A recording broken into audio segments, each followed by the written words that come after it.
Kanawha County in northeastern Alabama, northeastern Jefferson County, northwestern St. Clair County. Close for me. Until 5:15 p.m. Central Daylight Time. At 4:30 p.m. Central Daylight Time, severe thunderstorms were located along the line extending from McClarty to Fairview to near Kimberly, moving southeast at 25 miles per hour. Hazard, 60 miles per hour with gusts and quarter-size hail. Source, radar indicated.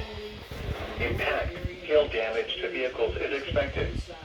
Expect wind damage to roofs, siding, and trees.